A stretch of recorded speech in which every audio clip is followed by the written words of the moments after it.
একটা জিনিস সেটা হচ্ছে যে আমি একটা জিনিস তথ্য দিয়ে রাখি, এটা যেহেতু এই নিয়ে কথা হচ্ছে যে ইলেকশনের সময় এআই রিলেটেড কন্টেন্ট বা ইলেকশনের সময় ফেক নিউজ বা ডিসইনফরমেশন নিয়ে, হুম। এটা একটা রেফারেন্স দিয়ে দিচ্ছে। এটা আপনার অনুষ্ঠানের থ্রুতে, এটা হচ্ছে 2024-এ তো অনেকগুলো ইলেকশন হয়েছিল, প্রচুর, মানে দুনিয়ার সব জায়গায়, সাউথ আফ্রিকা, বেলারুস থেকে শুরু করে ভেনিজুয়েলা, বাংলাদেশ তো 2023-এ শেষে, সরি 2024-এ জানুয়ারিতে। তো আমার খেয়াল আছে যে একটা ওই রেস্ট অফ ওয়ার্ল্ড একটা মিডিয়া ছিল, ওরা খুবই হাইলি হেভিলি ফান্ডেড মিডিয়া। তো ওরা একটা সারা ওয়ার্ল্ডেরই AI election tracker, 2024 AI election tracker, গুগলে সার্চ করলে পাওয়া যাবে, একটা হুম। বিশাল প্রজেক্ট ছিল। আমি সেই প্রজেক্টে বাংলাদেশ পার্টে ছিলাম, তো এই জন্য আমি জিনিসটা জানি।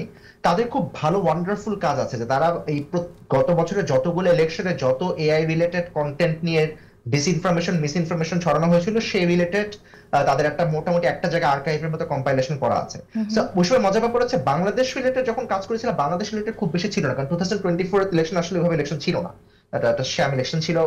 সে কারণে কিন্তু এখন যেটা হচ্ছে, তখন সত্যি কথা কি যে এআই ইউজেস যেটা হুম। আপনার বিভিন্ন টুলস যেগুলো এখন readily available, ChatGPT, Gemini, you name it, Grok, এগুলো কিন্তু ওই সময় এতটা ইউজেস মানুষ জানতো না। এখন সবাই জানে। এখন একটা নর্মাল লোক ঘরে বসে কিন্তু এটাতে কমপ্লিটলি উল্টা পাল্টা ধরেন, এই যে জাহিদ ভাই যেটা বললো যে ধরেন একটা ক্যান্ডিডেট হঠাৎ করে বলে দেবে যে আমি এই এলাকায় করবো না। এবং বিষয়টা হচ্ছে যে এইটার সামনে এই নির্বাচনের আগে দিয়ে এটা governance will be huge challenge, এটা গভর্নমেন্টের জন্য খুবই কঠিন এই সেন্সে। কারণ এই ইলেকশনের ধরেন নর্মাল অ্যান্টিসিপেশন, আওয়ামী লীগ তো কি রকম ঝামেলা করবে এটা কেউ জানে না। বিএনপি জামাতের মধ্যে দিন দিন যে রিফট বাড়তেছে সেটাও একটা প্রবলেম। সো এটা তো খুবই অ্যান্টিসিপেট করা যায় যে খুব সহজ ইলেকশন হবে না। সেক্ষেত্রে মাঠের যে অপরাধ বা মাঠের যা ঘটবে মারামারি অ্যান্টিসিপেশন, যেটা ইউজুয়ালি গভর্নমেন্টের সাইড থেকে করতে হয়, সেটাই তো হিউজ। এর মাঝখানে আপনি যদি এখন এই ধরনের কন্টেন্ট জেনারেট করে কাউকে ফোমেট করেন, কোন যেমন আমাদের বাংলাদেশে আপনি নর্মালি রিলিজিয়াস সেন্টিমেন্টকে যদি আপনি কোনো আঘাত করেন বা কিছু করেন, সাপোজ আমরা এটা তো খুবই আশঙ্কার বিষয় যে এটা আসলে ইলেকশনের আগে কতটুকু পর্যন্ত যাবে, এবং এটাকে টু বি অনেস্ট একদম রিয়েলিস্টিক্যালি বলতে গেলে এটাকে আসলে সরকার কতটুকু বা করবে। আপনার হ্যাঁ এখন আর্ম ফোর্সেস যেটা ডিপ্লয় করা হবে, পুলিশ করা হবে, সব শেষ হোক, বাট এইটাকে আসলে জানি না, এটাকে ট্যাকল করা খুব কঠিন। তো করে এটা আসলে এআই রিলেটেড কন্টেন্ট বা যে কোনো মিস ইনফরমেশন যদি ছড়ায়, এটাকে কতটুকু রেগুলেট, কারণ অল্প সময়তে রেগুলেশন, এখন যদি কোনো রেগুলেশন করতে যায় সেটাও তো করা যাবে না। সামনে যদি একটা স্ট্রং রেগুলেশন আসছে এটা অন্য হিসাবে ইন্টেন্সি রিলেটেড, বাট এই রেগুলেশন যে কোনো একটা করলেও কিন্তু আসলে ইন্টারিম গভর্নমেন্ট তো সেই রেগুলেশনটাকে এখন অল্প সময়ের মধ্যে করতে পারবে না। তো যেটা করতে হবে আসলে ম্যাস স্কেলে অ্যাওয়ারনেস তৈরি করা ছাড়া আসলে কোনো উপায় নেই, এবং এটার জন্য গভর্নমেন্টের সাথে কি কি করা আছে সেটা আমার আসলে ঠিক এক্স্যাক্টলি এই মুহূর্তে জানা নাই, বাট সামথিং কিছুটা করতে হবে। হ্যাঁ, করতে হবে, কারণ আমি সাধারণ অনেক মানুষের সাথে কথা বলার ক্ষেত্রে আমি দেখেছি আপনি কিভাবে জানলেন, তো তোকে ফেসবুকে দেখেছি, তো ফেসবুকে তারা সোর্স মনে করে। সো আমার মনে হয় যেটা খুবই গুরুত্বপূর্ণ। ভারতের ওরা আসলে আমার মনে হয় গত সপ্তাহে ফাইনালি কনভিন্স যে তারা নির্বাচন হচ্ছে। তাদের আমার লেভেলে আমি যাদের সাথে কথাবার্তা বলি আর কি, বা সাংবাদিক কমিউনিটিতে, আর আমার লেভেলে গভর্নমেন্টের যাদের সাথে কথা হয়, তাদের মোটামুটি এক ধরনের দেখুন যারা এই জিনিসটা এখন বিশ্বাস করে। বা তাদের যেটা মুশকিল হচ্ছে, তারা এখন এসেনশিয়ালি তারা আওয়ামী লীগের থ্রুতেই বাংলাদেশকে দেখে। তারা তাদের মেইন কনসার্ন হচ্ছে যে আওয়ামী লীগ না ইলেকশনে পার্টিসিপেট করলে সেটা পার্টিসিপেটরি হবে না, নাম্বার ওয়ান।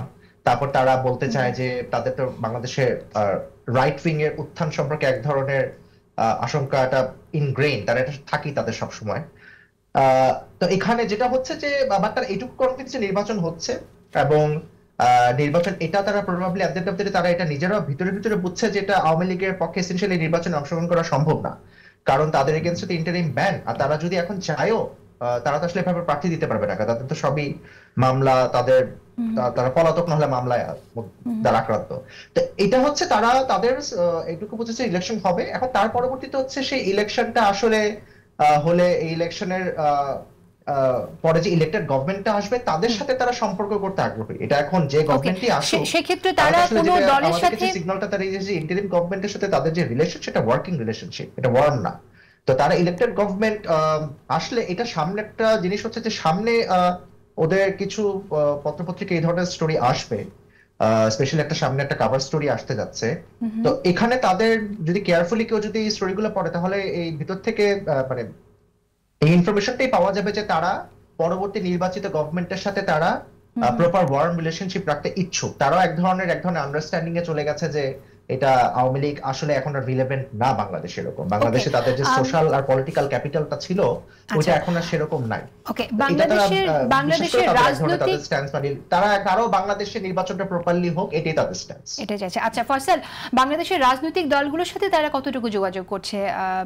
বাংলাদেশ জাতীয়তাবাদী দল বা জামাত ইসলামী বা কথা বলতে পারি যে তারা যোগাযোগ করতে চেয়েছিল, ধরেন সাপোজ আমার লেভেল থেকে তাদের দেখে আমাকে বলেছিল যে বাংলাদেশের রাজনৈতিক দলগুলোর সাথে তারা যোগাযোগ করতে চায়। এটা আমার লেভেলে, আমি উপরের লেভেল জানি না।